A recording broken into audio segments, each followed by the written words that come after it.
Assalamualaikum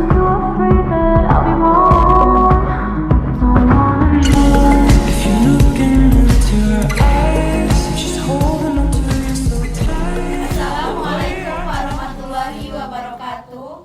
Perkenalkan, kami dari kelompok 5 yang beranggotakan saya sendiri Alisa Salsabila, Saya Rizky Waidatul Aziza. Saya Luciana Martin. Saya Gabriela Meliza. Saya Najwa Nisa.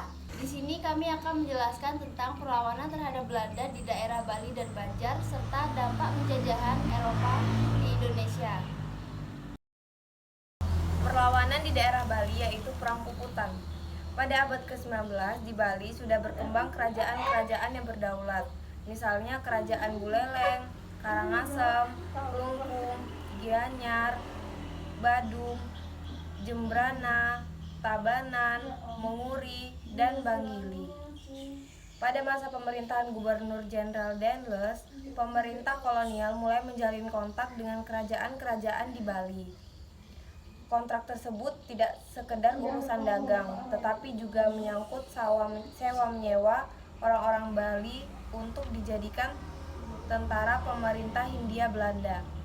Namun, dalam perkembangannya, pemerintah Hindia Belanda ingin menanamkan pengaruh dan berkuasa di Bali. Oleh karena itu, Belanda mengirim 2 utusan dengan misi masing-masing. Pertama, G.A. Grand Prix Molière untuk misi ekonomi. Kedua, Huskus Koopman mengemban misi politik. Misi ekonomi berjalan lancar, tetapi misi politik menghadapi berbagai kendala. Huskus Koopman terus berusaha mendekati raja-raja di Bali agar bersedia mengakui keberadaan dan kekuasaan Belanda.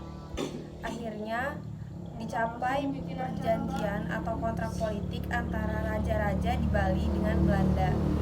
Di antaranya dengan Raja Bandung 28 November 1842, Raja Karangasem 1 Mei 1843, Raja Buleleng 8 Mei 1843, Raja Klungkung 24 Mei 1843, dan Raja Tabanan 22 Juni 1843. Perjanjian kontrak antara raja-raja di Bali dengan Belanda itu terutama seputar hukum tawan karang agar dihapuskan. Pati Ketut Jelantik terus mempersiapkan prajurit Buleleng dan memperkuat pos-pos pertahanan. Dalam pertempuran ini, Raja Buleleng mendapat dukungan dari kerajaan Karangasem dan Klungkung. Sementara pada tanggal 27 Juni 1846 telah datang pasukan Belanda berkekuatan 1.700 orang. Pasukan darat yang langsung menyerbu kampung-kampung di tepi pantai. Di samping itu, masih ada pasukan laut yang datang dengan kapal-kapal sewaan. Pertempuran sengit terjadi antara para pejuang dari Buleleng yang dibantu oleh para pejuang Karangasem dan Klungkung melawan Belanda. Selama 2 hari, para pemimpin, prajurit, dan rakyat Buleleng bertempur mati-matian. Mengingat persenjataan Belanda lebih lengkap dan modern, maka para pejuang Buleleng semakin terdesak. Benteng pertahanan Buleleng jebol dan ibu kota Singaraja dikuasai Belanda. Raja dan Pati Ketut Jelantik beserta pasukannya terpaksa mundur sampai ke desa Jagaraga, sekitar 7 km sebelah timur Singaraja. Pasukan Belanda terus mendesak para pejuang dan memaksa Raja Buleleng untuk menandatangani perjanjian. Perjanjian ditandatangani pada tanggal 6 Juli 1847 yang isinya antara lain dalam waktu 3 bulan Raja Buleleng harus menghancurkan semua benteng Buleleng yang pernah digunakan dan tidak boleh membangun benteng baru. Yang kedua, Raja Buleleng harus membayar ganti rugi dari biaya perang yang telah dikeluarkan Belanda sejumlah 75.000 gulden, dan Raja harus menyerahkan I Gusti Ketut Jelantik kepada pemerintah Belanda. Yang ketiga, Belanda diizinkan menempatkan pasukan di Buleleng. Tekanan dan paksaan Belanda itu ditandingi dengan tipu daya. Raja dan para pejuang berpura-pura menerima isi perjanjian itu, namun di balik itu Raja dan Patih Ketujelantik memperkuat pasukannya. Di Jagaraga dibangun benteng pertahanan yang kuat, bagaikan gelar Supit Urang. Rakyat juga sengaja tetap mempertahankan hukum tawan karang. Pada tahun 1847, kapal-kapal asing yang terdampar di pantai Kusumba Kelungkung tetap dirampas oleh kerajaan. Hal ini menimbulkan amarah dari Belanda. Belanda kemudian mengeluarkan ultimatum agar raja-raja di Buleleng, Kelungkung, dan Karangasem mematuhi dan melaksanakan isi perjanjian yang telah ditandatangani. Raja-raja di Bali ini menghiraukan ultimatum Belanda itu. Rakyat justru dipersiapkan untuk melawan kekejaman Belanda. Raja Buleleng kemudian mengirim kurir untuk meminta bantuan pasukan dari kerajaan-kerajaan lain di Bali sehingga datang pasukan tambahan dari Kelungkung, Karangasem, dan juga Mengawi. Belanda mengetahui bahwa Raja Buleleng membangkang dan Patih Ketujelantik terus memperkuat pasukannya. Belanda terus meningkatkan kekuatannya untuk menghadapi hal tersebut. Pada tanggal 7 dan 8 Juni 1848, bala bantuan Belanda mendarat di pantai Sangsit. Tanggal 8 Juni, serangan Belanda terhadap benteng Jagaraga dimulai. Sebagai pemimpin tentara Belanda antara lain J. van Swieten, Letkol Sutherland, benteng Jagaraga terus dihujani meriam. Namun pasukan Buleleng di bawah pimpinan Ketujelantik yang dibantu istrinya, Jero Jempiring, namun mampu mengembangkan pertahanan yang gelar Supit Urang sehingga dapat menjebak pasukan Belanda. 5 orang ofisir dan 74 orang serdadu dapat ditewaskan, ditambah lagi 7 ofisir dan 98 serdadu Belanda luka-luka. Pasukan Belanda terpaksa ditarik mundur. Kekalahan Belanda itu cukup menyakitkan perasaan pimpinan Belanda di Batavia. Oleh karena itu dipersiapkan pasukan yang lebih kuat untuk melakukan pembalasan. Awal April 1849 telah datang kesatuan serdadu Belanda dalam jumlah besar menuju ke Jagaraga. Pada tanggal 15 April 1849, semua kekuatan Belanda dikerahkan untuk menyerang Jagaraga. Dalam tempo 2 hari, yakni tanggal 16 April 1949 di sore hari, semua kekuatan di Jagaraga dapat dilumpuhkan oleh Belanda. Keruntuhan benteng Jagaraga menjadi pertanda lenyapnya kedaulatan rakyat Buleleng. Raja Buleleng diikuti I Gusti Ketujelantik dan Jero Jempiring menyingkir ke Karangasem, tetapi mereka tertangkap dan terbunuh dalam upaya untuk mempertahankan diri. Dengan terbunuhnya Raja Buleleng dan Patih Ketujelantik, maka jatuhlah kerajaan Buleleng ke tangan Belanda. Tokoh-tokoh terkenal dari Perang Puputan. Latar belakang Perang Banjar.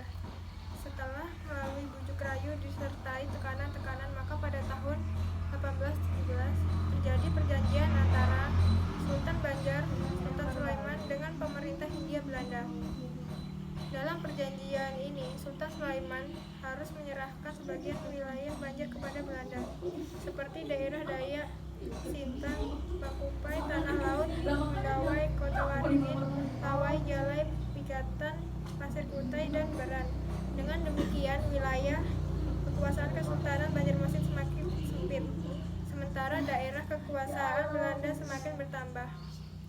Bahkan menurut perjanjian yang diadakan tanggal 4 Mei 1826 antara Sultan Adam al-Wasik dengan Belanda, ditetapkan bahwa kekuasaan Kesultanan Banjar hanya daerah Kutai, Madura, dan Banjarmasin.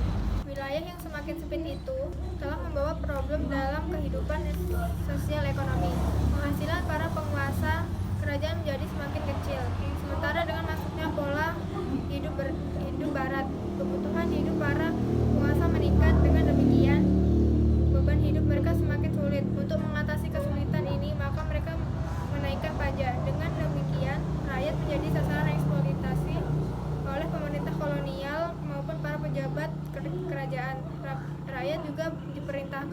melakukan kerja wajib.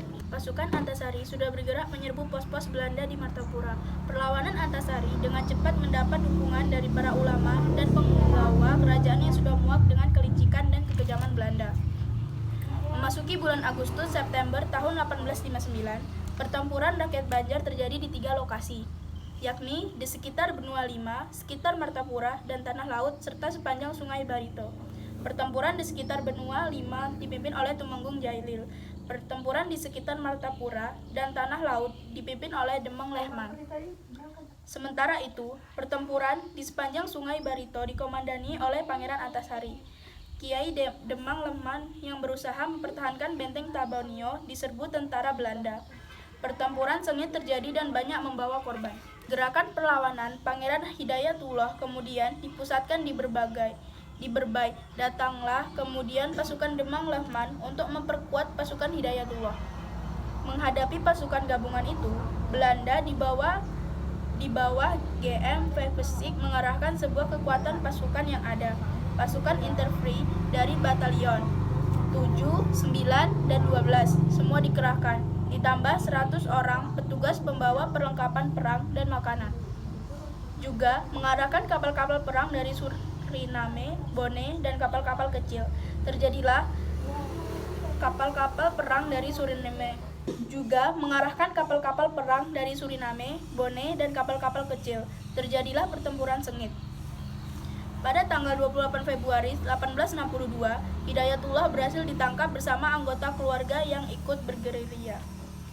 Tokoh-tokoh yang berperan dalam Perang Banjar antara lain Pangeran Hidayatullah, Pangeran Antasari, Aling, Tumenggung Antaludin, Tumenggung Surapati, Demang Lehman, Panglima Bukhari, dan lain-lain.